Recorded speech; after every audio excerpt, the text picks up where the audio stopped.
Lot going on, so when I get confused, I call my congressman, and the congressman from Brooklyn, one of the national leaders of the party now, who I've known since he started his career. He's a member of National Action Network, and he always shoots it straight.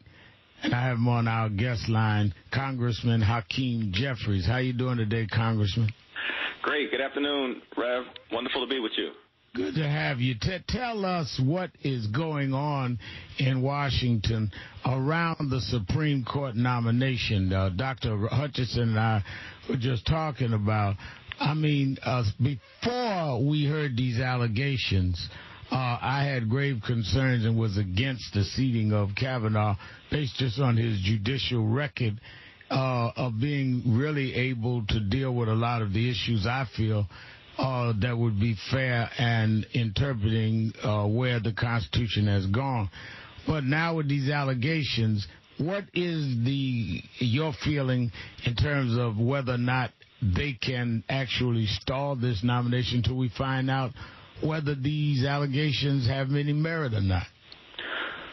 Well, delaying the consideration of the nomination would, of course, be the appropriate thing to do. But the Republicans are trying to jam this Supreme Court confirmation recklessly down the throats of the American people, which is consistent with who they are and what they've done, particularly in recent history. This is the same group of individuals that talked about process and the American people being given an opportunity to weigh in 2016 and robbed Barack Obama, a duly elected president who was reelected, from being able to have his nomination even considered with Merrick Garland, because they claimed they wanted the American people to be given the opportunity to weigh in the 2016 elections. And now we are on the doorstep of one of the most important midterm elections in the history of the Republic, and yet with these very serious allegations being raised and mounting toward Judge Kavanaugh, they are racing to the finish line. Hopefully we'll see Senator Flake or Senator Corker or the two female senators from Maine, and, of course, Senator Murkowski from Alaska, Susan Collins from Maine, say, we've got to put the brakes on this.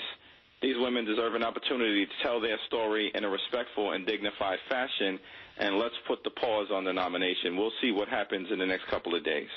Now, any one of those four, any two of those four could stall a nomination because it's that thin in terms of the Senate vote. But there's no indication yet that any one of those four is going to do that. We just don't know. That's absolutely. We're not sure.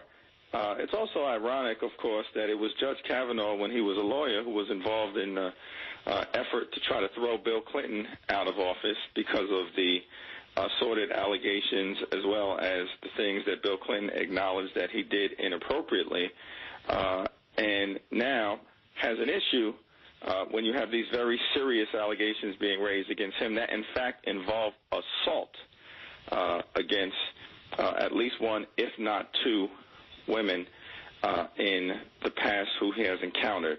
The other issues with the nomination, of course, Rev, are consistent with some of the reasons why you indicated early on that you were opposed to his moving toward a lifetime appointment. This is somebody who is prepared basically to be a shill for corporate America at a time with growing income inequality.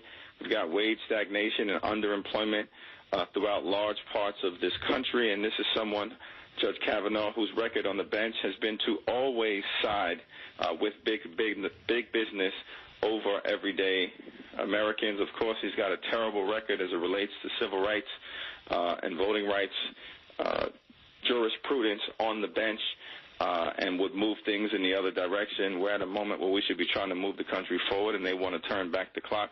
So there are many reasons to oppose his nomination on substance and on process, and hopefully we'll see a few of those senators rise up, as they did in connection with the Affordable Care Act repeal effort, and stand on behalf of the American people. Now, let me ask you this, and I'm going to let Dr. Hutchinson come in this. The question of Rod Rosenstein. He is the Deputy Attorney General, with Sessions recusing himself from the Russian investigation. It's under him. What are the implications if he's forced out of office, and what can Democrats on the Hill do about it, if anything? Well, Donald Trump has been itching to terminate Rod Rosenstein because of the fact that with Jeff Sessions having recused himself appropriately from the Mueller investigation and all things with respect to Russia's effort to attack our democracy, sell it out, and artificially place Donald Trump at 1600 Pennsylvania Avenue, Rod Rosenstein is the one who is overseeing that investigation, and to the extent that you terminate him, then you give the opportunity for another Trump appointee to preside over that investigation in a manner that could lead it to be curtailed. We know that Donald Trump has called this investigation inappropriately a witch hunt. He said it's a product of the deep state. He consistently says no collusion, no collusion, no collusion, when there's been over 100 different criminal counts and crimes that have been uncovered, charged, and or individuals have been convicted of constant parade of people close to Trump have pled guilty, whether that is the campaign chairman, Paul Manafort, the deputy campaign chairman, Rick Gates, his personal attorney, Michael Cohen, as well as, of course, his first national security advisor, Michael Flynn, and others. It's a serious investigation. It should be allowed to run its course. And if, in fact, the Deputy Attorney General is terminated, again, until we get subpoena power and secure the gavel, hopefully in the aftermath of these midterm elections, it will just be public sentiment and public outrage that will be the consequences that could lead to the unraveling of the Trump administration. Dr. Hutchinson? Well, Congressman, I did have one question, just circling back on Kavanaugh. The House is completely removed from the information process at that level of a federal judge and, of course, a SCOTUS judge. But I'm also curious, too, even though you're removed from the process, is there any protocol that prevents House members, being particularly in this case, exclusively Democrats, being very vocal about everything you just said about the inappropriateness, the unsuitability, and the political danger of a Kavanaugh? I mean, speaking out publicly, even though you're not part of that process, because it seems to me there's sometimes a quiescence on the part of House Democrats to really frontally challenge, publicly challenge, and, being very outspoken continually about people like Kavanaugh. So I'm just wondering, is there anything that precludes that from happening?